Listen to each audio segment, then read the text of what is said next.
الحمدللہ رب العالمین والصلاة والسلام علی حبیبہ محمد وآلہ وصحبہ اجمعین اما بعد فاعوذ باللہ من الشیطان الرجیم بسم اللہ الرحمن الرحیم وَإِذْ جَعَلْنَا الْبَيْتَ مَثَابَةً لِلنَّاسِ وَأَمْنًا وَاتَّخِذُوا مِن مَّقَامِ إِبْرَاهِيمَ مُصَلًّى وَأَعْهِدْنَا إِلَىٰ إِبْرَاهِيمَ وَإِسْمَاعِيلَ أَن طَهِّرَ بَيْتِيَ لِلطَّائِفِينَ والعاکفین ورکع السجود۔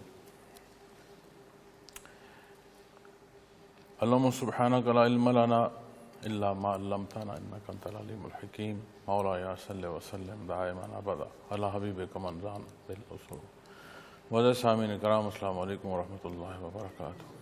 ارشاد باری تعالیٰ ہے، اور جب ہم نے کعبہ کو لوگوں کے لیے ثواب اور امن کی جگہ بنایا اور مقام ابراہیم کو نماز پڑھنے کی جگہ بنا لو، اور ابراہیم علیہ السلام اور اسماعیل علیہ السلام کو فرمایا میرے گھر کے طواف اور اعتکاف کرنے اور رکوع سجود کرنے والوں کے لیے پاک صاف رکھا کرو۔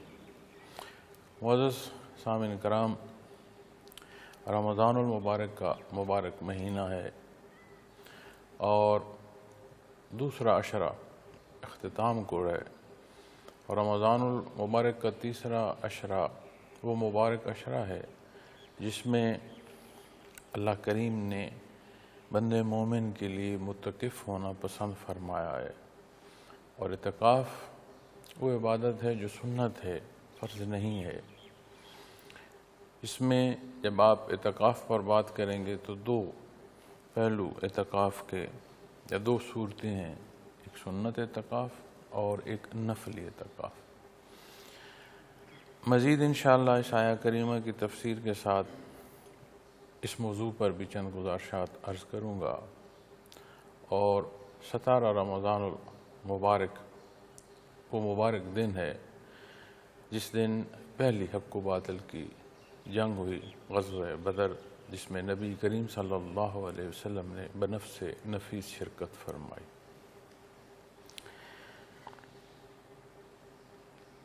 یہ وہ موقع ہے جب یہ ارشاد فرمایا جا رہا ہے حضرت ابراہیم علیہ السلام کو اور حضرت اسماعیل علیہ السلام کو حکم دیا گیا کہ بیت اللہ شریف کی تعمیر نو، جو کہ بنیاد پہلے حضرت آدم علیہ السلام کے زمانہ مبارک سے، پھر اس مخصوص جگہ پر جو تعمیر فرمائی گئی ہے اسے اللہ کریم نے ارشاد فرمایا کہ یہ ایسی جگہ ہے جہاں اللہ کریم کی مخلوق عبادت کے لیے حاضر ہوگی، اور اس کا پاک صاف رہنا بڑا بنیادی حصہ ارشاد فرمایا گیا ہے۔ معزز سامعین کرام،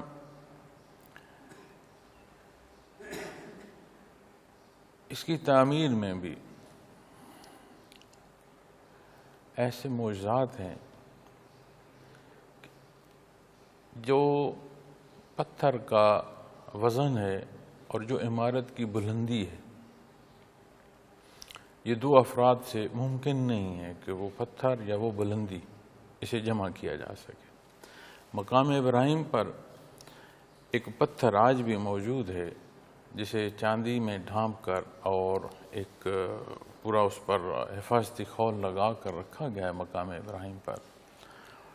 یہ وہ پتھر ہے جہاں حضرت ابراہیم علیہ السلام جس پتھر پر آپ کھڑے ہوئے اور آپ نے کھڑے ہو کر تعمیر فرمائی، جتنی بلندی کی ضرورت ہوتی تھی اتنا یہ پتھر بلند ہو جاتا تھا، اور جتنا عمارت کے گرد ہونے کی ضرورت ہوتی تھی اتنا یہ پتھر گرد ہوتا رہتا، اور جہاں ضرورت تھی نیچے آنے کی وہاں نیچے آ جاتا۔ اور اس کے اندر آپ علیہ السلام کے پاؤں مبارک کے نشان موجود ہیں، اور انچی 1.5 انچی کے قریب آپ کے پاؤں مبارک جو اس پتھر میں اتر گئے ہیں، اور اسی انداز سے جو چاندی اوپر چڑھائی گئی ہے اس میں وہ اگر آپ غور کریں تو اس شیشے سے نظر آتا ہے کہ اس میں وہ گہرائی اور وہ پاؤں مبارک کا جو حلیہ ہے وہ بھی اسی طرح بنایا گیا ہے۔ اور اس تعمیر میں جب آپ طواف سے فارغ ہوتے ہیں تو 2 نفل ادا کیے جاتے ہیں، تو وہ بھی مقام ابراہیم پر ادا کیے جاتے ہیں۔ جیسے یہاں فرمایا گیا ہے کہ مقام ابراہیم کو کبھی کبھی نماز پڑھنے کی جگہ بنا لو نماز پڑھنے کی جگہ بنا لو۔ اور جو حصہ یہ ارشاد فرمایا گیا ہے کہ اللہ کریم کے گھر کو طواف، اعتکاف، رکوع و سجود کے لیے پاک صاف کیا ہے، ہر پہلو بنیادی طور پر عبادت ہے، اور واحد ذات ہے اللہ کریم کی جو اس عبادت کے مستحق ہے۔ اسی لیے شرک کو ظلم عظیم قرار دیا گیا ہے اور ارشاد فرمایا گیا کہ شرک ظلم عظیم ہے، اور ہمیشہ ہمیشہ کی بدبختی اس کو ہوگی جو اس کفر و شرک میں داخل ہوگا۔ گناہگار ہونا اور بات ہے، اور کفر و شرک حد سے نکل جاتا ہے۔ اب جب عبادات پر بات آئے گی معزز سامعین کرام، جو رمضان المبارک یوں تو شب و روز ہے، ایک دن طلوع ہوتا ہے، پھر دن ڈھل جاتا ہے، رات آتی ہے، رات گہری ہوتی ہے، پھر صبح ہوتی ہے، لیکن اللہ کریم نے ایام میں جو تقسیم فرمائی ہے مہینوں کی، اور پھر ان مہینوں میں یہ جو مخصوص ایام قمری مہینے کے حوالے سے آتے ہیں، رمضان المبارک تمام مہینوں کا یہ سردار مہینہ ہے۔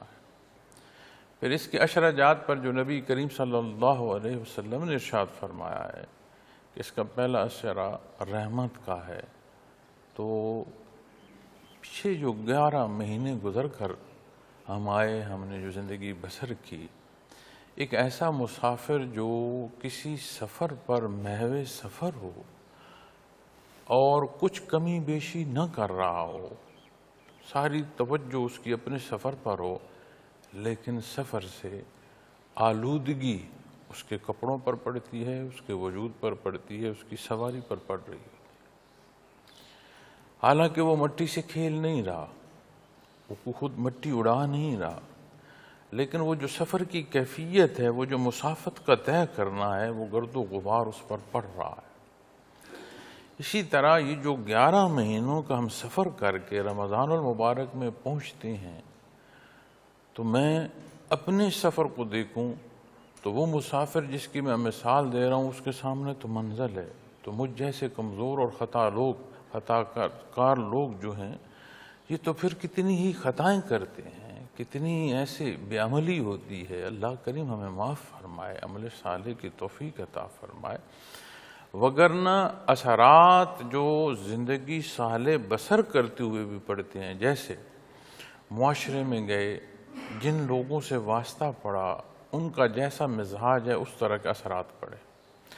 آپ نے حلال پیسے سے خوراک خریدی، لیکن خوراک لانے کا جو انداز تھا وہ حلال نہیں تھا، آپ کے لیے تو حلال کا حکم ہے، لیکن جس انداز سے وہ خوراک جمع کی گئی ہے اس کے ساتھ جو کچھ ہے اس کے اثرات تو ہوں۔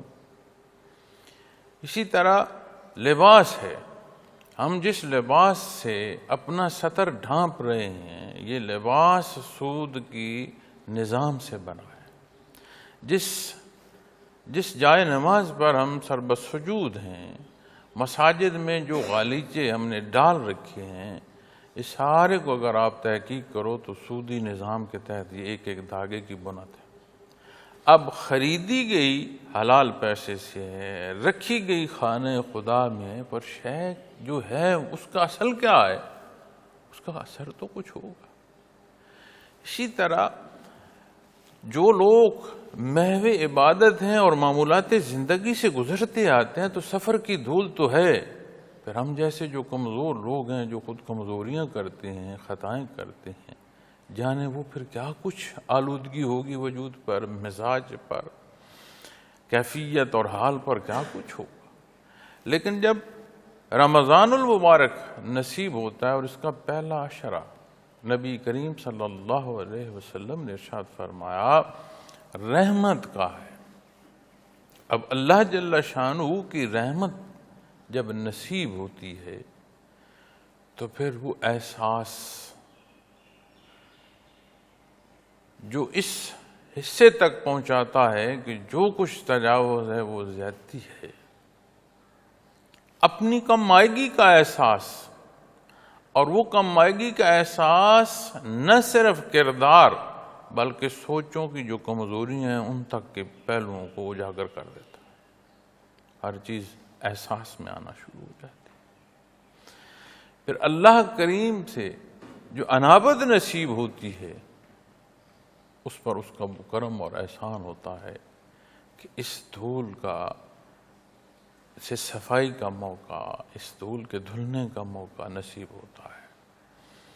اب اللہ کریم کی رضا کے لیے روزے کا رکھنا اور رات کا قیام کرنا، نبی کریم صلی اللہ علیہ وسلم فرماتے ہیں کہ گناہوں کی بخشش کا سبب ہے۔ یہ نہیں فرمایا گناہ کتنے تھے، تھوڑے تھے، زیادہ تھے، صغیرہ تھے، کبیرہ تھے، نہیں، فرمایا بخشش کا سبب، معافی کا سبب۔ اب جب یہ صفائی نصیب ہوتی ہے اور اس صفائی کے ساتھ بندہ دوسرے عشرے میں پہنچتا ہے جہاں بخشش ہے، اب وہ کیفیت اور حال وارد ہوتا ہے کہ احساس ندامت، جیسے نبی کریم صلی اللہ علیہ وسلم کا ارشاد ہے کہ گناہ کی جو معافی ہے وہ اس عصیان کا ترک اور ندامت کی کیفیت، تاکہ دوبارہ ایسی روش اختیار نہ ہو۔ اسی طرح جب دوسرے عشرے میں بندہ پہنچتا ہے تو اس کی جو مبارک ساعتیں ہیں، اس میں جو اللہ کریم بخشش کو عام فرماتے ہیں، پھر وہ کیفیت اس حال میں جب بندے کو پہنچاتی ہے تو پھر جو کمی بیشی ہے وہ گڑ گڑاتا ہے اس کے حضور، استغفار کرتا ہے، معافی مانگتا ہے، ندامت محسوس کرتا ہے، بچنے کی کوشش کرتا ہے۔ اور اس سارے عمل کے ساتھ ایک پہلو جو ہے جسے ہمیں آپ سمجھیں کہ ایک ایسا پیمانہ ہے جس سے اندازہ ہو جاتا ہے کہ میرا مزاج کہاں ہے، اس میں رغبت نیکی کی ہے یا اتنا کہ بگاڑ آ چکا ہے کہ میرا نفس، میری خواہشات مجھے برائی کی طرف لے کر جاتی ہیں۔ چونکہ رمضان المبارک کی برکات میں یہ برکت بھی ہے کہ تمام شیاطین چھوٹے بڑے قید کر دیے جاتے ہیں، لیکن شیاطین قید ہوتے ہیں، شیطان کی ذاتی نسل قید ہوتی ہے، جنوں انس، وہ جو اس کے پیروکار ہو کر شیطنت میں داخل ہو جاتے ہیں وہ نہیں قید ہوتے۔ شیطان اور اس کی نسل کا نبی کریم نے فرمایا قید کر دیے جاتے ہیں۔ اب شیطان قید ہے، ہم کوئی غلط کام کرتے ہیں، کوئی غلط سوچ آتی ہے، اس پر بحث ہو یا سوچ ہو یا پیمانہ ہو یا ترازو لگائیں تو ہم سارا کچھ اٹھا کر شیطان کے حوالے کر دیتے ہیں۔ یہ ساری خرابی اس لیے کہ شیطان نے کرے۔ اب وہ جو بے عملی کی زندگی بسر کی، اس سے جو شیطنت پیدا ہوئی، یہاں اندازہ ہو جائے گا کہ شیاطین تو قید ہے۔ عشرہ مبارک رحمت کا گزرا، عشرہ مبارک کا گزرنا اس کی عطا اور کرم ہے۔ جیسے بارش برستی ہے نا، اور جہاں زمین میں وہ کیفیت اور حال جو رویدگی کا ہے وہ ہوتا ہے تو وہاں رویدگی پیدا ہوتی ہے، اور جہاں سنگلاخ ہوں، پتھر ہوں، تو وہاں پتھر کے سینے میں پانی نہیں اترتا، اوپر سے پھسل رہا ہوتا ہے۔ اور کہیں پر گندگی کا ڈھیر ہو، اس پر پانی پھینکیں تو اس میں سے تعفن پیدا ہوتا ہے، بدبو پیدا ہوتی ہے۔ تو بارش ایک سی برس رہی ہے، نتائج اس شے کے حال پر مرتب ہو رہے ہیں جہاں بارش برس رہی ہے، وہاں کا جو حال ہے وہ کیا۔ تو جب ہم اپنے آپ کو دیکھیں گے تو دوسرے عشرے میں جہاں بخشش ہے، یہاں پہنچنے تک ہم کہاں کھڑے؟ کیا ہماری وہ کیفیت ہے کہ ہمیں ندامت محسوس ہو رہی ہے، شرمندگی محسوس ہو رہی ہے، ایک گریہ کی کیفیت طاری ہو رہی ہے، بار الہ میں جو یہ زندگی کی مسافت طے کر رہا ہوں، میں نے کیا کیا؟ کتنی ایسی جگہیں ہیں جہاں میں نے تجاوز کیا ہے، اور اللہ کریم نے مجھ پر احسان فرمایا کہ مجھے بعثت محمد رسول اللہ صلی اللہ علیہ وسلم سے نوازا۔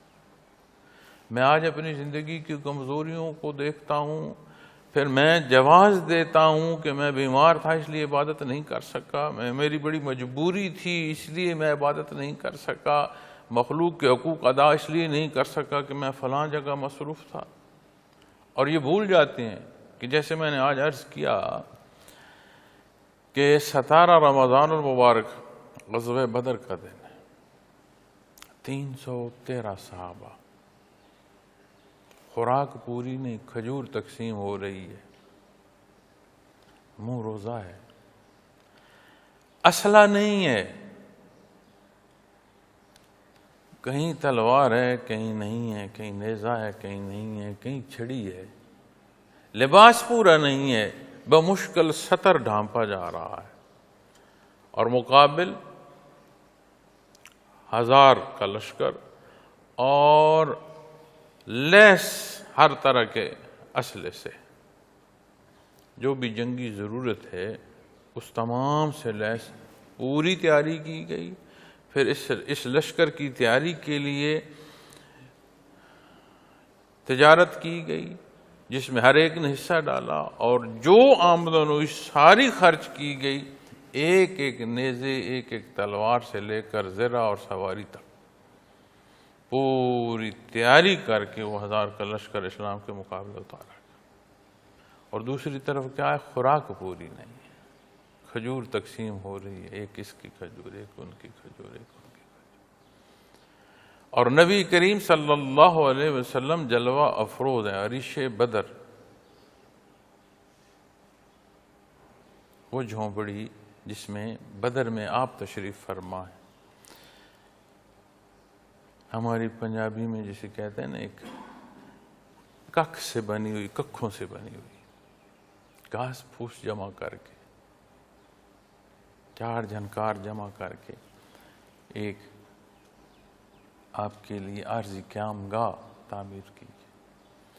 اب نبی کریم صلی اللہ علیہ وسلم نے عریش بدر میں جو دعا فرمائی، اس پر حضرت ابو بکر صدیق رضی اللہ تعالی عنہ کا فرمان ہے کہ یا رسول اللہ صلی اللہ علیہ وسلم بس فرمائے، بس کر دے، اللہ کریم نے قبول فرمایا، اور وہ بنیاد ہے فتح بدر کی، وہ سبب ہے فتح بدر کا۔ یہی دعا آپ مدینہ منورہ میں بھی فرما سکتے تھے، لیکن کیا سبق ملتا ہے؟ آج ہم گرمی کی شکایت کرتے ہیں، نحیفی کی شکایت کرتے ہیں، بیماریوں کے بہانے کرتے ہیں، بیماری کا ہونا اور بات ہے، ضعیفی کا، لاغر پن کا ہونا اور بات ہے، اور اس کا سمجھا جانا یا بنایا جانا اور بات ہوتی ہے۔ یہ جو میں بات کہہ رہا ہوں، یہ جو اس کیفیت میں اسے سمجھ آ رہی ہوگی کہ میں کیا کہہ رہا ہوں۔ تو وہاں سے بدر تک صحرا ہے، بدر صحرا کی سی جگہ ہے، پھر خوراک پوری نہیں ہے، اسلحہ پورا نہیں ہے، حملہ تو کجا، دفاع کا سامان نہیں ہے، لیکن جو کچھ ہے اختیار فرمایا، پھر ہر شے اللہ کے سپرد کر دی۔ نتائج کا مالک اللہ، اللہ جل شانہ نے ایسی فتح عطا فرمائی، کتنے ہی متکبر سر زمین بوس ہوئے، جنہیں بڑی اپنی انانیت تھی، فرعونیت تھی، جن میں تن سے جدا ہو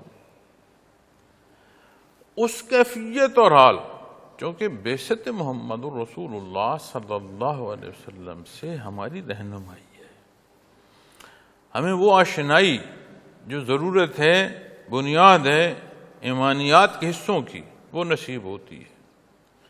عبادات کے پہلو ایک ایک حصہ، جیسے رمضان المبارک پر بات ہو رہی ہے، رمضان المبارک کے اشراجات پر بات ہو رہی ہے، اعتکاف پر بات ہو رہی ہے، ایک ایک حصے سے ایسی شناسائی جس کی مثال نبی کریم صلی اللہ علیہ وسلم نے اختیار فرمائی۔ ہمیں آپ کے وجود عالی سے مثلاً میں اور اختیار کرنے میں نصیب ہوئی، آج تک اجماع ہم تک پہنچانے کا اللہ نے سبب فرمایا۔ اب آج جب ہم اپنے آپ کو دیکھیں گے، گزشتہ ایام کو دیکھیں گے، آج اپنے کردار کو دیکھیں گے، تو آج بھی رمضان المبارک۔ نبی کریم صلی اللہ علیہ وسلم نے فرمایا، اب ہم اعتکاف کی جب بات کرتے ہیں، اس کی برکات کی بات کرتے ہیں، تو آپ نے فرمایا ایک دن کا اعتکاف جس نے کیا، اللہ کریم اس کے اور دوزخ کے درمیان 3 خندقوں کا فاصلہ پیدا فرما دے۔ فرمایا ایک خندق کی جو لمبائی ہے وہ مشرق اور مغرب سے زیادہ ہے۔ تو رمضان تو ویسے ہی ہے، اس کی وہ برکات، اللہ کریم کی عطا۔ اب جب ایک دن کے اعتکاف کی بات کریں گے تو سنت اعتکاف تو پورا شرع پر ہے، تو سمجھ آتا ہے اس کی شرح میں کہ نفلی اعتکاف کا بھی کتنا بڑا اللہ کریم نے اجر عطا فرمایا، سنت اعتکاف پر کتنا اجر ہو۔ لیکن اس پہلو کو مان کے، اختیار کر کے رواج نہیں، عبادات کو بھی رواج کی نظر کر دیا جائے اور ایک دوسرے پر سبقت دنیا کی حیثیت کی رکھنے لگے۔ نیکی میں سبقت لینا، اللہ کے قرب کی طرف محنت میں سبقت لینا اور بات، لیکن دار دنیا میں بڑائی کا کہ جتنا میں نیک ہوں اتنا اور کوئی نہیں نیک، یہ معنی بدل جاتا ہے۔ جب یہ معنی بدلتا ہے تو پھر حالات بدل جاتے ہیں۔ آج ہم جس زبوں حالی کا شکار ہیں، کیوں؟ بے عملی کی ضرورت۔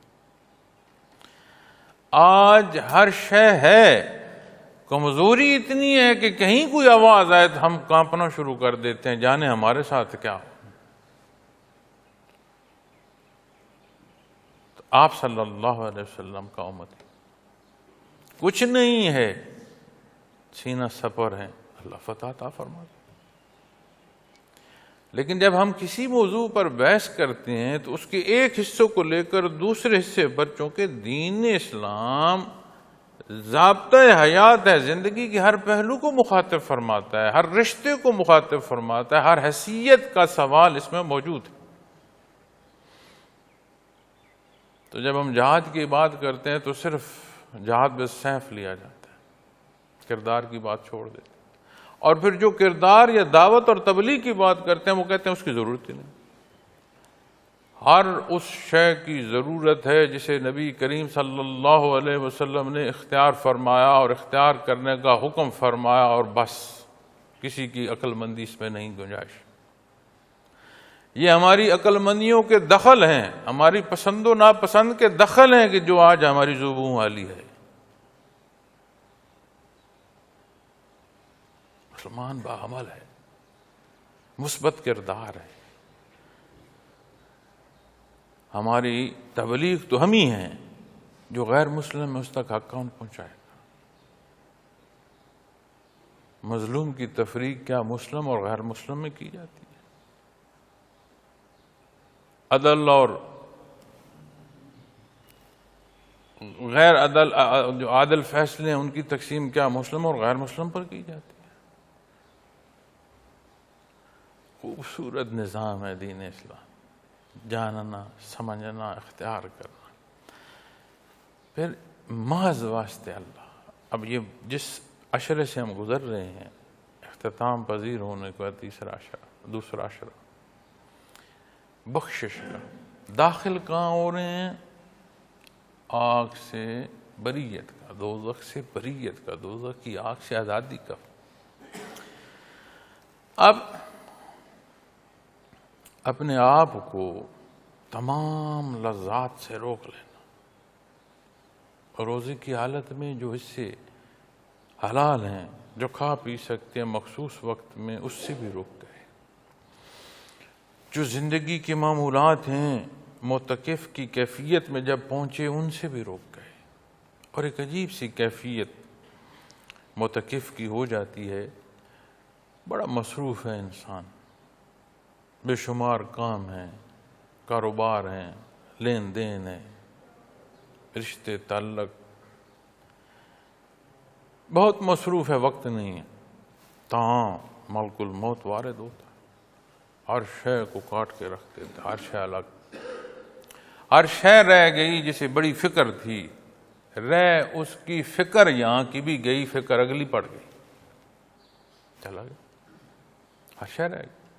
اب آپ معتکف کی کیفیت دیکھیں، کیسے اسے ہمہ تن گوش ہونا نصیب ہوا اللہ جل شانہ اسی کہ اس نے ہر شے ہوتے ہوئے چھوڑ دی. محو عبادت ہے کہ وہ ہے اور اللہ کریم کے ساتھ.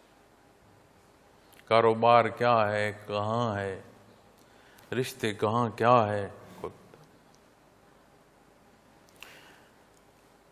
اس وقت سے پہلے کہ جب دنیا چھوڑ دینی ہے، جو طے ہے اس سے پہلے اس نے اپنے آپ کو الگ کیا اور اس کیفیت اور حال کو پایا کہ اس کی جو زندگی ہے، اس کی جو سانسیں بچتی ہیں، ان میں وہ ایسے بسر کرے کہ اس میں پاکیزگی ہو. جیسے حضرت ابراہیم علیہ السلام کو بیت اللہ شریف کے پاک رکھنے کا فرمایا جا رہا ہے، وہ کیفیت معتکف لے کر خانہ خدا سے نکلتا ہے. پھر جو اگلے 11 مہینے اگر زندگی ہے اگلے رمضان المبارک تک، تو پھر وہ مسافر جو ہوگا اس کا سفر عام نہیں ہوگا، اس کی پرکھ ہوگی. وہ دیکھے گا میں قدم کہاں رکھ رہا ہوں، سامان میں کسی کی آمیزش تو نہیں کر رہا، اپنی کردار سے، اپنے گفتار سے کسی پر زیادتی تو نہیں کر رہا. وہ مخلوق کو نہیں دیکھ کر چلے گا، وہ نبی کریم صلی اللہ علیہ وسلم کے ارشادات کو دیکھ کر چلے گا. اس کا آسرا مخلوق نہیں ہوگی، اللہ کی ذات پر توکل کرے گا، سبب اختیار کرے گا، لیکن نتائج اللہ کے حضور دیکھے گا کہ وہاں سے کیا نتائج نصیب. اب اس دوسرے عشرے سے تیسرے عشرے میں ہم داخل ہو رہے ہیں. تو آج کی جو صورت ہے، یہ جو بیماری کی کیفیت اور حال ہے، یہ جو وائرل انفیکشن پھیل چکا ہے، اس نے دنیا کی زندگی میں ایک بھوچال لے آیا ہے، اور اس بھوچال میں جو اجتماعی عبادات ہیں ان پر بھی اثر ہوا. اب ہم میں سے ہر ایک کی ذمہ داری ہے کہ جو حفاظتی تدابیر ہیں ان کا ضرور خیال رکھا جائے. ان حفاظتی تدابیر کا اختیار کرنا سبب کے تحت آتا ہے، چہ جائے کہ ہم اس بحث میں پڑ جائیں کہ موت کے خوف سے بھاگ رہے ہیں. موت سے خوف کرو یا نہ کرو وہ بھاگنے نہیں دیتی. لیکن جو سبب ہے، آپ صلی اللہ علیہ وسلم نے فرمایا کہیں وبائی مرض پھیل جاتی ہے تو مت جاؤ. کیوں فرمایا؟ اس کی شرح میں دیکھیں گے تو اپنے احتیاطی تدابیر کے تحت سما جاتی ہے. احتیاط برتنی سبب کے تحت آتا ہے، اور اگر وہاں ہو تو وہاں سے پھر بھاگو نہیں، رہو پھر وہاں. اسی طرح جب ہم اپنے آپ اور اپنے اس حال کو دیکھتے ہیں تو احتیاطی تدبیر کا اختیار کرنا سبب ہے، یہ موت سے بھاگنا نہیں ہے. ساری تدابیر اختیار کر لو، موت چھوڑ دے گی؟ کیا ملک الموت کی دسترس سے کوئی دیوار روک پائے گی؟ تو اس سارے آج کے حالات میں ہم نے یہ ضرور دیکھنا ہے کہ جو احتیاطی تدابیر ہیں انہیں اختیار کیا جائے. پھر پچھلے رمضان میں بھی مجھے یاد ہے، یہیں سے میں نے منبر رسول سے ہی عرض کیا تھا کہ جب تعطل آیا ہے نا زندگی میں تو گھر کا ٹھہرنا زیادہ ملا ہے، اہل و عیال کے ساتھ وقت میسر ہے. تو وہ گھر میں اگر عبادت کا جو پہلو سے اختیار کیا جائے، سیرت پاک کے مطالعہ کیا جائے، نوافل ادا کیے جائیں، بچوں کی تربیت ہوگی، گھر میں ایک دینی ماحول ہوگا، جگہ جگہ ایک مسجد کی سی کیفیت پیدا ہوگی، ذکر اذکار کی محفل ہو، پھر جہاں تک ممکن ہے یہ اجتماعی عبادات انہیں جو حفاظتی تدابیر ہیں ان کے تحت اختیار کیا جائے۔ ہم بھی یہی کوشش کرتے ہیں۔ پچھلے سال بھی جب یہاں اعتکاف سنت اعتکاف ہوا تو کوشش کی کہ تعداد کو بھی بہت زیادہ کم کر دیا، اور جتنی حفاظتی تدابیر تھیں انہیں اختیار کیا گیا۔ اس دفعہ بھی احباب سے یہ انتظامیہ سے عرض کیا ہے کہ تعداد قلیل ہو اور حفاظتی تدابیر، تو یہ ہماری ذمہ داری ہے، اجتماعی ذمہ داری ہے۔ پھر سبب اختیار ہو گئے، معاملہ پھر اللہ کے سپرد کر، اللہ مالک، جو اسے منظور ہے وہ ہوگا۔ اور ایک ماں اپنے بچے کو جو پیار کرتی ہے یا اس کے اندر جو محبت اور عشق کا جذبہ ہے، کوئی آلہ ایسا نہیں جو اسے پیمانہ دے سکے کہ اتنا پیار ماں کرتی ہے۔ اور وہ فرماتا ہے میں 70 ماؤں سے زیادہ اپنی مخلوق کو پیار کرتا ہوں، اس کے معاملہ حوالے کرتا ہوں۔ اپنا ماجرا اپنا معاملہ ماں کے حوالے کرو تو کسی کو کوئی شک رہ جائے گا، تو اپنے اللہ کے سپرد کیوں نہیں کرتے؟ وہاں پر شک ہم نے کیوں کرنا؟ پھر معزز سامعین کرام،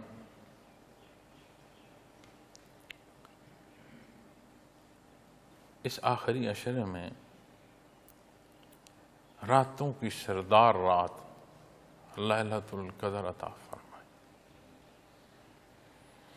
آخری طاق راتوں میں ایک رات لیلۃ القدر ہے، خیر من الف شہر، 1000 مہینے سے بہتر۔ کچھ 84 سال کے لگ بھگ 1000 مہینہ بنتا ہے، اگر 1000 مہینہ ہو، لیکن 1000 مہینے سے بہتر پھر اور بات۔ پھر عربی میں لفظ الف کس لیے استعمال ہوتا ہے، کتنی عدد کے لیے استعمال ہوتا ہے، اس کی بحث کے لیے جاؤ گے تو حساب ختم ہو جائیں گے۔ اللہ کی عطا ہے، کس کو کتنا نصیب ہوتا ہے وہ عطا فرمائے۔ پھر 365 دنوں میں سے 5 راتیں بندہ مومن تلاش نہیں کر سکا، تو ایک پہلو یہ بھی سمجھ آتا ہے اللہ کریم کا اپنا نظام ہے کہ نبی کریم صلی اللہ علیہ وسلم نے فرمایا کہ شب قدر کا مجھے بتایا گیا پھر بھلا دی گئی۔ کتنے ہی پہلو ہوں گے، آپ دیکھیں وہ 5 کی 5 راتیں ہماری کتنی احتیاط ہوتی ہے، کتنی تلاش ہوتی ہے، کتنی جستجو ہوتی ہے۔ اسی اپنی جستجو کو دیکھ لیں، اگر ایک رات اعلان فرما دی گئی ہوتی اور اس دن ہماری جستجو کا یہی حال ہوتا جو آج ہمارا ان 5 راتوں کے لیے ہے، کتنا بڑا سوال بن جاتا۔ الٹا پرستش بن جاتی کہ تجھے یہ کچھ عطا کیا اور تو نے کیا کیا ہے۔ وہ کریم ہے، غفور الرحیم ہے، اس نے رعایت عطا فرمائی۔ کیا ہم نے تیاری کی؟ تو یاد رکھیے، اور روزے کی پاکیزگی لقمہ حرام سے حاصل نہیں ہوگی۔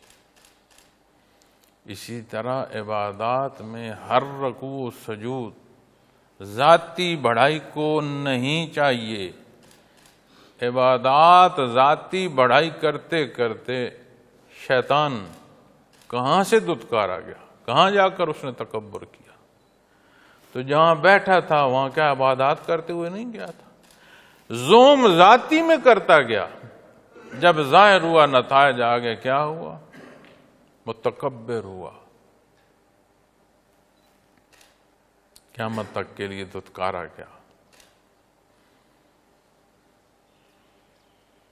تو اسی طرح جب ہم اپنے آپ کو دیکھیں گے تو کسی کی بحث کی ضرورت نہیں ہے۔ میرے لیے میری ذات کافی ہے اگر میں اسے دیکھنا شروع کر دوں، چونکہ اتنی کہ وہاں ضرورت ہے کہ میرے پاس فرصت ہی نہیں ہوگی کہ میں کسی کو زیر بحث لاؤں۔ معزز سامعین کرام، طاق راتیں، ام المومنین حضرت عائشہ الصدیقہ رضی اللہ تعالیٰ عنہ ارشاد فرماتی ہیں کہ نبی کریم صلی اللہ علیہ وسلم نے فرمایا آخری عشرے کی طاق لاتے۔ اللہ کریم توفیق دے، یہ چاہت، یہ جذبہ، یہ عقیدت، یہ محبت نصیب ہو کہ ہمیں بھی اس تلاش کی کوئی تڑپ، اس کا کچھ ذرہ ہمارے قلوب میں بھی نصیب ہو۔ اور یہ دوسرا عشرہ جس میں بخشش ہے، اللہ کریم ہماری کمزوریوں غلطیوں کو معاف فرمائے، ہمیں بخشش اس سے بھی نصیب ہو جو ہمارے تجاوز ہیں، اور اللہ کریم ہمیں وہ بخشش بھی عطا فرمائے جسے کلام ذاتی فوز و عظیم بیان فرماتا ہے۔ اللہ کریم میرا اور آپ کا حامی و ناصر ہو۔ وآخر دعوانا الحمد للہ رب العالمین۔